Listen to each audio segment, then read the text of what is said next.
हरि ओम इदं राष्ट्राय इदं नमः। आज आषाढ़ मास की कृष्ण पक्ष की षष्ठी तिथि,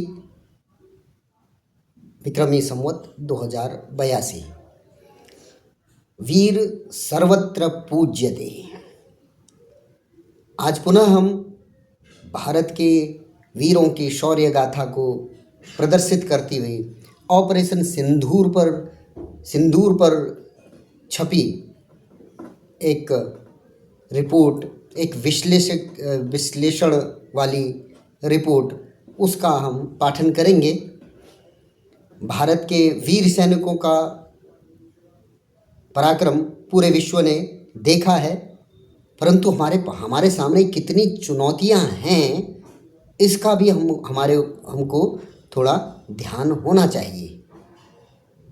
ये बहुत आवश्यक है कि हम एसी कमरों में बैठकर या अपने सामान्य दिनचर्या में रहकर देश के वीरों ने किन किन चुनौतियों का सामना किया है, किन चुनौतियों से वो आज भी लड़ रहे हैं, उसका हमें एहसास होना चाहिए।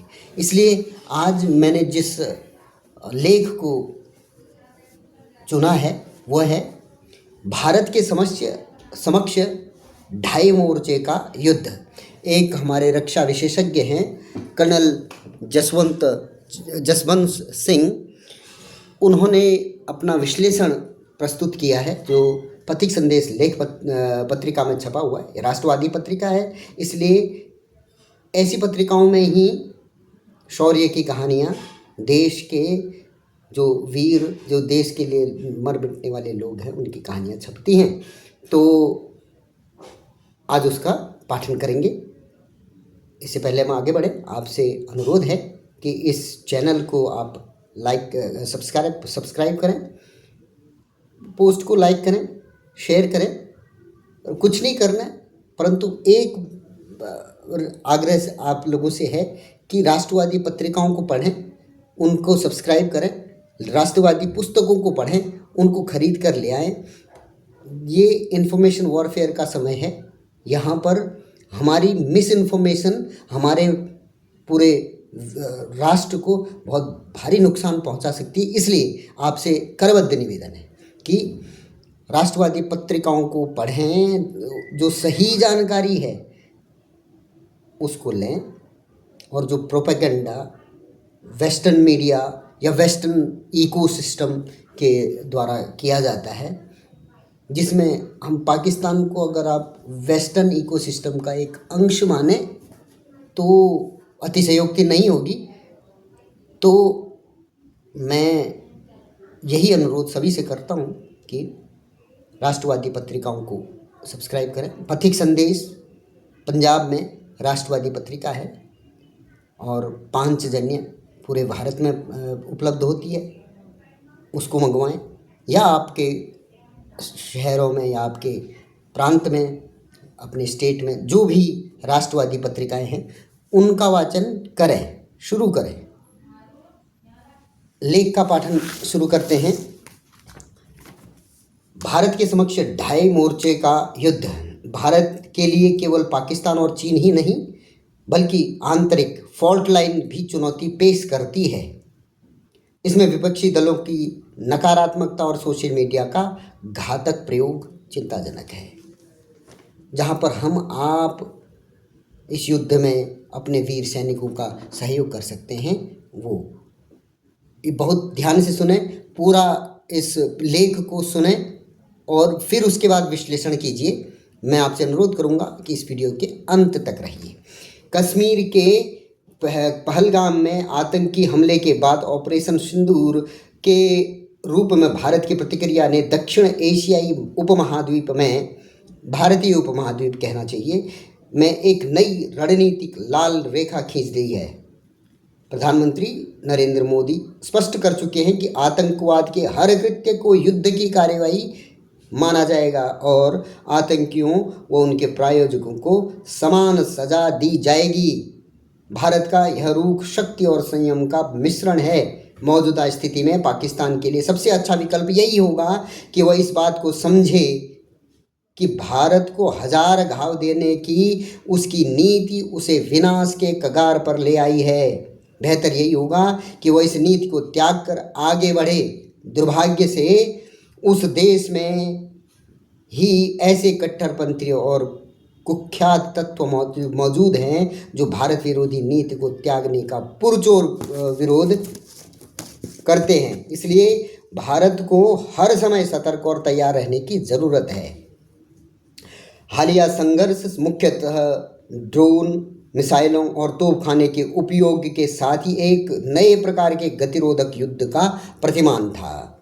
इसने स्पष्ट रूप से पाकिस्तानी रक्षा की कमजोरियों को उजागर किया, जो चयनित लक्ष्यों पर भारत द्वारा किए गए सटीक मिसाइल हमलों को रोकने में विफल रहा। दूसरी ओर भारतीय रक्षा प्रणाली ने पाकिस्तान के ड्रोन और मिसाइल हमलों को सफलतापूर्वक न केवल नाकाम कर नष्ट किया, बल्कि अपनी बढ़ती रक्षा क्षमताओं और रक्षा प्रौद्योगिकी की प्रगति का प्रदर्शन भी किया।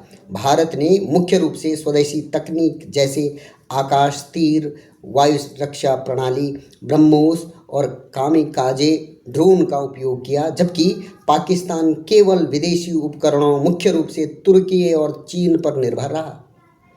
यह बात भी सामने आई कि दोनों आपूर्तिकर्ता देश वैश्विक मान्यताओं और संप्रभुता, न्याय व कर्तव्यनिष्ठा के सिद्धांतों के बारे में बिना सोचे समझे पाकिस्तान के दुस्साहस के साथ मजबूती से खड़े रहे। इसलिए यह मानकर चलना चाहिए कि ये देश भविष्य में भी पाकिस्तान के साथ खड़े होंगे। ढाई मोर्चे की चुनौती। भारत को भविष्य में ढाई मोर्चों पर चुनौती का सामना करने के लिए तैयार रहना होगा। इसमें पाकिस्तान और चीन के अलावा देश के भीतर छद्म युद्ध, उग्रवाद और आतंकवाद के रूप में आंतरिक असंतोष भी शामिल है। भारतीय सेना के शीर्ष कमांडरों और रणनीतिकारों ने इस तरह के परिदृश्य को स्वीकार किया है। सेना प्रमुख जनरल उपेंद्र द्विवेदी ने चीन और पाकिस्तान के बीच रणनीतिक समन्वय को लगभग पूर्ण साठगांठ करार दिया है। सामरिक दृष्टि से कुछ पहलू भारत के पक्ष में हैं। चीनी सैनिकों की बड़ी संख्या ज़्यादा ऊंचाई वाले क्षेत्रों में तैनात नहीं है। तिब्बत में सीमित सैनिक तैनात हैं, बाकी जिंगजियांग, सिचुआन और चोंगकिंग क्षेत्रों में हैं। इसके अलावा चीनी वायुसेना के पास लद्दाख में भारतीय वायुसेना की तुलना में तिब्बत में कम लड़ाकू विमान तैनात हैं। महत्वपूर्ण बात यह है कि भारत के पास ऐसे सैनिक हैं जिनके पास युद्ध का अनुभव है। ये सैनिक न केवल साहसी, प्रशिक्षित और पेशेवर हैं, बल्कि दुर्गम बाधाओं के बावजूद विजय प्राप्त करने में सक्षम हैं। पिछले एक दशक में सैन्य स्वदेशीकरण और विश्व स्तरीय हथियारों के उत्पादन में भारत तेजी से बढ़ा है। भारत इलेक्ट्रॉनिक्स और मिसाइल प्रणालियों में अग्रणी है। उसे इस दक्षता को कृत्रिम बौद्धिकता के सैन्य उपयोग तक भी विस्तारित करना होगा। सरकार ने सीमावर्ती क्षेत्रों में सड़कों और बुनियादी ढांचे के निर्माण पर भी बहुत ध्यान दिया है। इससे सैनिकों को तेजी से आवाजाही में सुविधा होगी, जो कई मोर्चों पर युद्ध के लिए सबसे जरूरी है। नीति पर हो पुनर्विचार। आगे लिखते हैं कि कोई क्षेत्रीय क्षति न हो, इसके लिए रक्षा विशेषज्ञ युद्ध क्षेत्र को प्राथमिक और द्वितीय मोर्चे में विभाजित करने की सिफारिश करते हैं। प्राथमिक मोर्चे पर बड़ी तैनाती करनी होगी, जबकि द्वितीयक मोर्चे पर केवल निरोधक क्षमता चाहिए। भारतीय सेना के पास ऐसी संरचनाएं हैं जिन्हें जल्दी से पूर्व से पश्चिम या पश्चिम से पूर्व में स्थानांतरित किया जा सकता है। दो मोर्चों पर युद्ध की स्थिति में भारत को अपना सैद्धांतिक रुख दृढ़ता से स्थापित करना होगा। परमाणु हथियारों का पहले प्रयोग न करने की नीति पर भी गंभीरता से पुनर्विचार करने की आवश्यकता है, क्योंकि दुष्ट और खतरनाक शक्तियां जिनका कोई भरोसा नहीं, प्रतिकूल परिस्थितियां उत्पन्न कर सकती हैं। भारत का यह निर्णय शत्रु पक्ष की युद्ध लड़ने की क्षमता पर गंभीर प्रभाव डालेगा। भारत को वैश्विक स्तर पर प्रभावी गठबंधन बनाने होंगे। देश को अंतर्राष्ट्रीय स्तर पर अपनी सम्मानजनक स्थिति बनानी होगी। इसके लिए संयुक्त राष्ट्र को अधिक समावेशी और मौजूदा व्यवस्था वास्तविकता के अनुरूप बनाने के लिए सुधारों की तत्काल आवश्यकता है। पाकिस्तान और चीन दोनों ही जिस घोर मानवाधिकार उल्लंघन में लिप्त हैं उसे सामूहिक वैश्विक मानस में आक्रामक तरीके से स्थापित करने की आवश्यकता है। पाकिस्तानी दुष्प्रचार। ऑपरेशन सिंदूर के दौरान पाकिस्तान को भारी क्षति हुई जिसका पूरा विवरण दर्ज है। हालांकि पाकिस्तान ने इसे स्वीकार नहीं किया, उल्टे भारत को हराने का दावा कर दिया और जश्न मनाने लगे। यही नहीं, सेना प्रमुख जनरल असीम मुनीर को फील्ड मार्शल के पद पर पदोन्नत किया गया, जबकि 1971 में भारत के साथ समानता स्थापित की जा सके, ताकि 1971 में भारत के साथ समानता स्थापित की जा सके। उस समय फील्ड मार्शल SHAJ मानेकशॉ को इसी प्रकार का सम्मान दिया गया था। पाकिस्तानी मीडिया में राष्ट्रवाद, आत्मविश्वास और निश्चित रूप से फर्जी खबरों को परिसंपत्ति में बदलने की क्षमता स्पष्ट रूप से देखी जा सकती है। लेकिन अगली पीढ़ी के युद्ध के लिए नया मानक स्थापित करने वाली निर्णायक जीत हासिल करने के बावजूद भारत मौन और अनिश्चित बना रहा। जब ऑपरेशन सिंदूर चल रहा था तब विपक्षी दलों ने अनिच्छा से सरकार को पूरा समर्थन दिया, लेकिन अभियान समाप्त होते ही उन्होंने अपना समर्थन वापस ले लिया।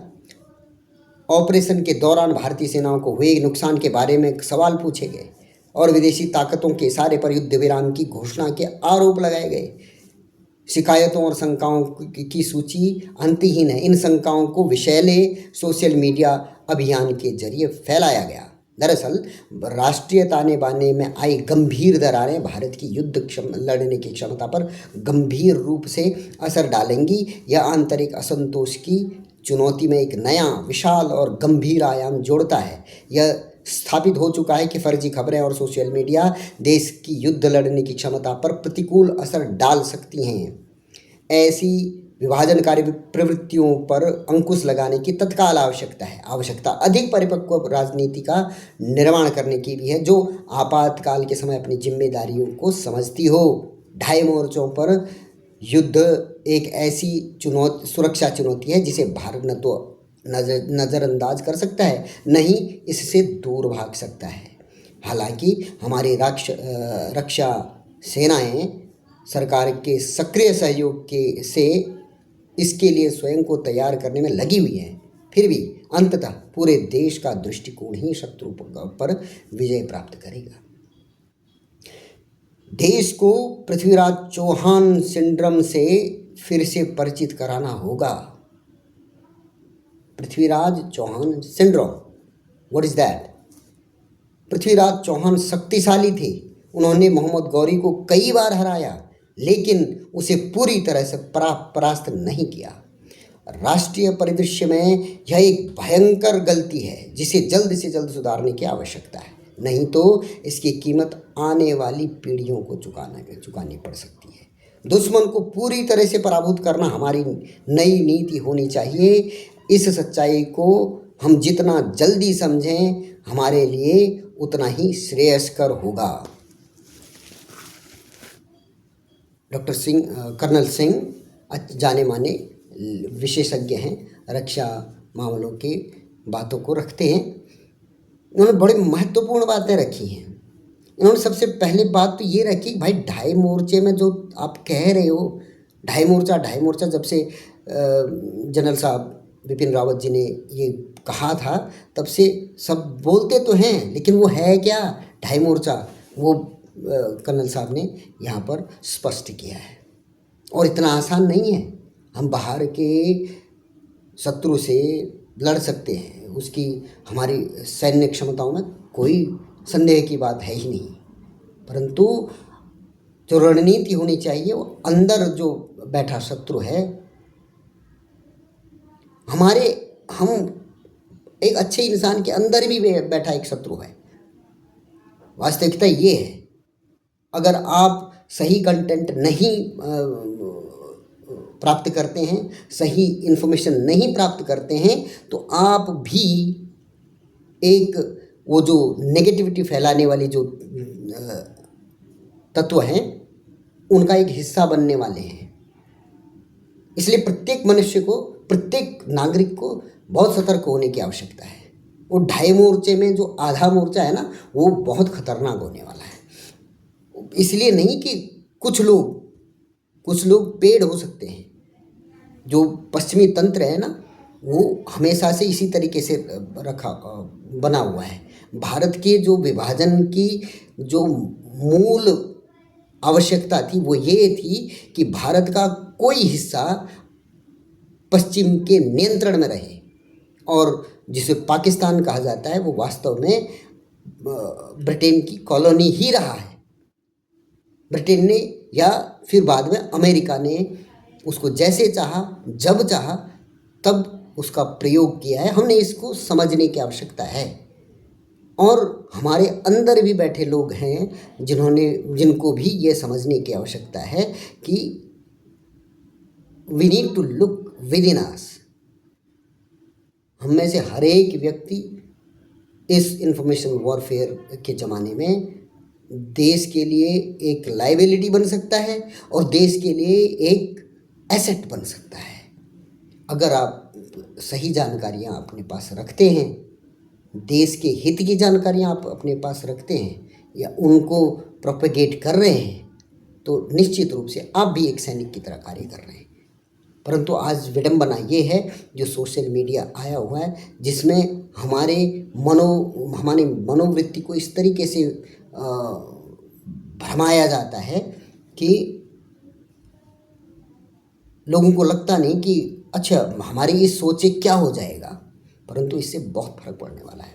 इसलिए मैं आप लोगों से अनुरोध करता हूँ कि राष्ट्रवादी पत्रिकाओं को पढ़ें। उनमें आपको राष्ट्र से जोड़ने वाले कंटेंट मिलेंगे, उससे आप राष्ट्र से जुड़ने वाले हैं। तो ये बहुत आवश्यक है। जो 2.5 मोर्चे में आधा मोर्चा है, वो आधा मोर्चा बिना आपके सहयोग के नहीं जीता जा सकता। मैंने स्वयं धर्म के पक्ष में खड़ा होना है, तो धर्म के पक्ष के लिए अगर मैं धर्म के पक्ष में नहीं हूँ तो मैं अधर्म के पक्ष में चला जाऊँगा। मुझे पता भी नहीं चलेगा। कौरव पांडवों के युद्ध के बीच जब युद्ध हुआ था तो पांडवों के मामा, उनकी माता छोटी माता माद्री के भाई, बहुत कुशल सेनापति, उनको पता भी नहीं चला था कि वो अपने ही भांजों के विरुद्ध युद्ध में शामिल होने जा रहे हैं। उनको इस तरीके से भ्रमित कर दिया था। महाभारत हमारे इतिहास का एक ऐसा पड़ाव है जहाँ से आप धर्म, अर्थ, काम, मोक्ष चारों का ज्ञान ले सकते हैं। हर परिस्थिति से गुजरी है वो स्थिति, तो हमने सतर्क रहना चाहिए।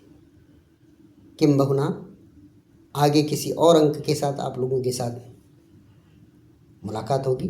तब तक के लिए धन्यवाद। जय जय श्री राम।